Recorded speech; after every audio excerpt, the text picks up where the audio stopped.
Welcome back to Sampstra Games. Today we're gonna play Sampstra. Could we do something different today? I'm looking for a game to play. Well, yeah, I'm just about to show you a really cool game to play. No, you don't understand.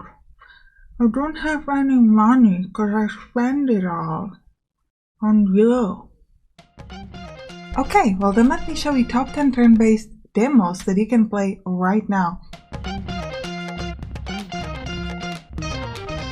Slaves of Magic is a fantasy turn-based tactical strategy where the humanity has been invaded by forces using magic, and your job is to lead the resistance to stop it. You're going to be building and managing bases throughout the continent and try to get resources to hire and equip your troops to fight the enemies. The demo is mostly focused on the combat of the game. The combat is just a tactical combat. Each unit has their own abilities and has all the good stuff you would expect, like flanking, backstabbing. There's also, what is it called? When you disengage from an enemy, that they get to strike at you. So for example, if I try to move out of an enemy zone of control, they get to hit me as I run away.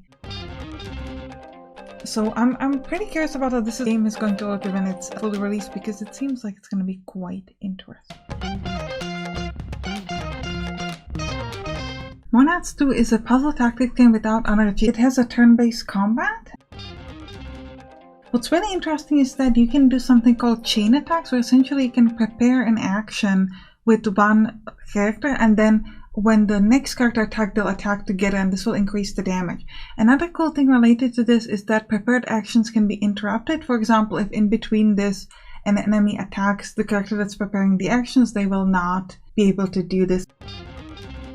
The game also has will and morale, and another cool thing is that when you're sort of choosing your party and placing them onto the battlefield, you can choose an ultimate skill for each character. So they typically have multiple options, and you can only pick one for the combat. So you can really be strategic in how you want to figure out the specific combat.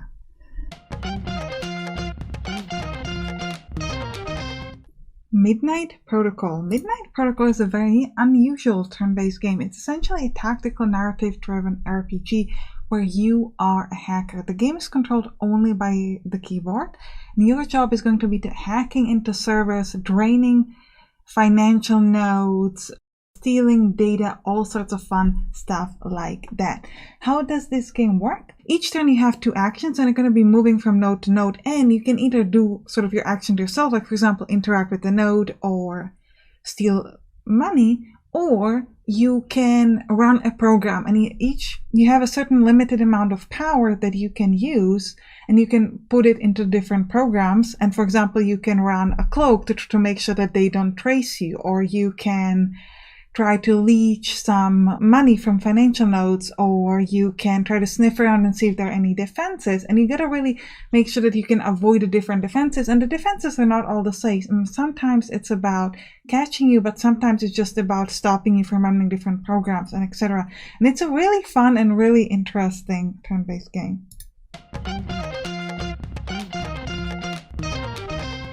Elder Trail. Elder Trail is a pretty interesting turn-based combat game.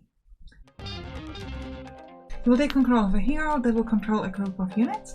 The turn-based combat is pretty interesting. Each unit has their own abilities, and also you can learn spells, and then any hero that has enough knowledge points is capable to use this spell at any time within combat.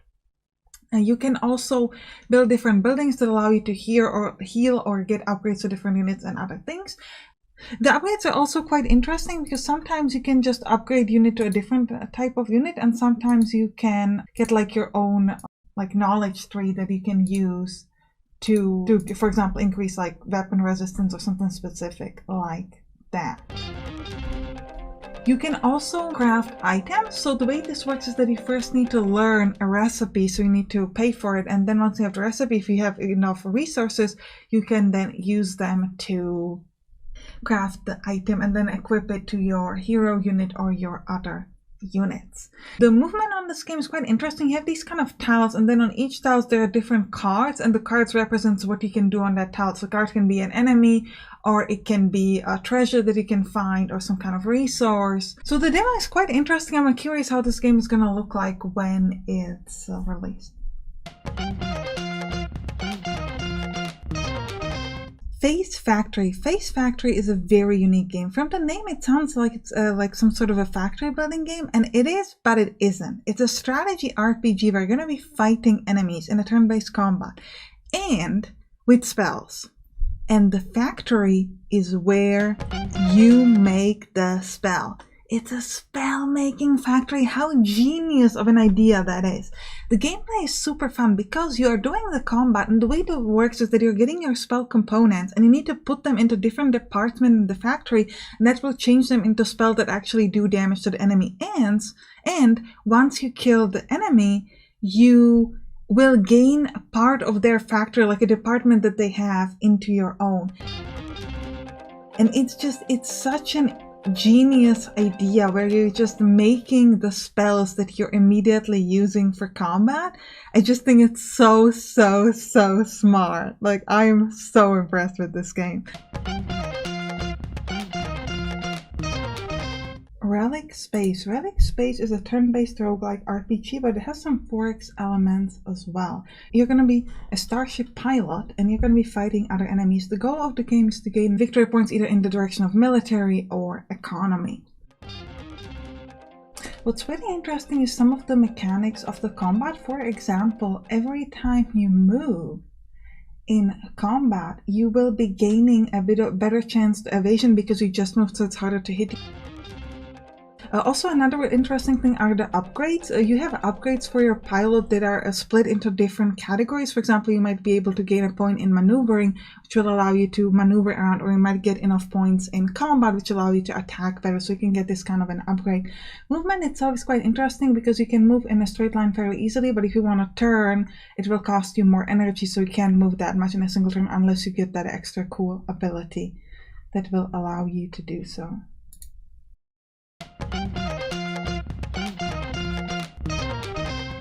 Myriad's Renaissance is a turn-based strategy with 4X elements and city building elements.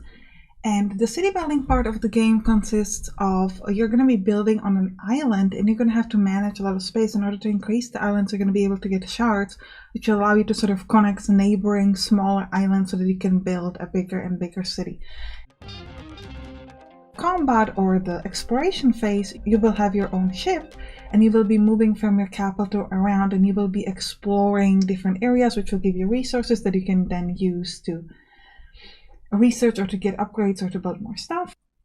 The combat is kind of interesting in the sense that you want to play the combat yourself. The combat gets sort of auto-resolved. You will essentially be given a prediction of how it's going to go, because each of you will do a certain amount of damage per turn, and it will take a few turns to resolve the combat. But you won't actually be doing anything yourself. It's kind of predetermined. From the moment you meet the enemy, you know who will win or lose.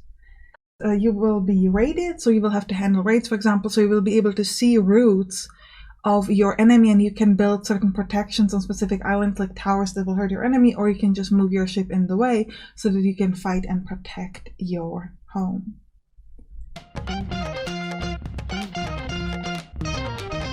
Total Tank Generals. Total Tank Generals is a war game where you will take command of an army during World War II. The game has two types of damage, a soft and hard damage. Which one applies depends on your type of unit, so obviously for infantry it's soft damage, and for something like tank it's a hard damage. The game is really interesting in the sense that you can have multiple units in a single hex.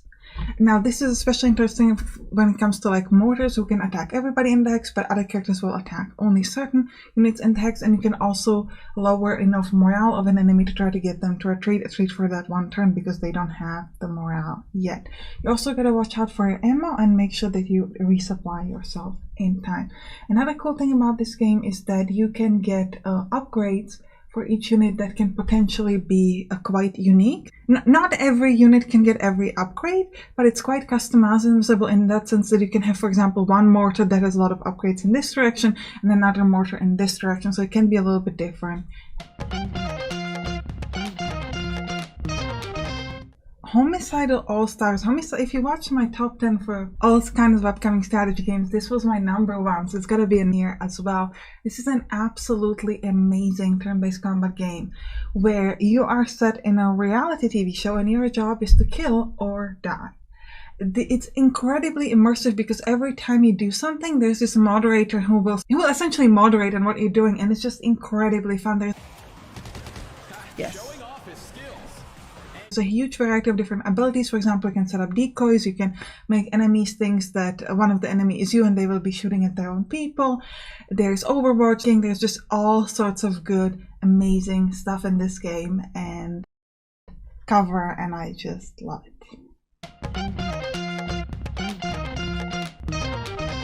Hard West 2 is an absolutely amazing game. I have put so many hours into this game, it's crazy.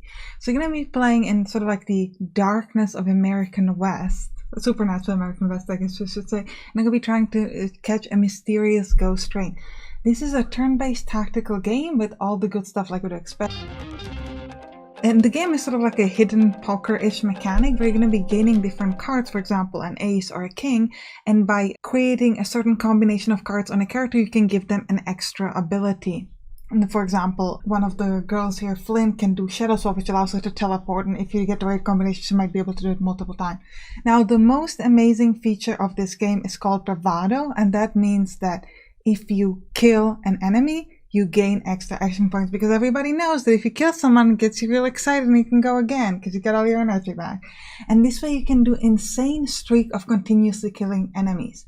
Now, the way I play this game is actually I try to do missions without taking any damage from enemies, and this bravado thing makes it possible. You really have to think about how to kill the enemies, how to position yourselves in a way that you can kill the hell out of the enemies, but they won't even hurt you at all. So I love this game so much, and this game actually has a demo available, so you can check it out if you're interested, and I highly recommend this one. Well, I hope you enjoyed this top 5. Yes, I did. But if you're like Robert and you also liked it, you can support me by clicking that like button or the subscribe button, and let me know what demo you are playing right now.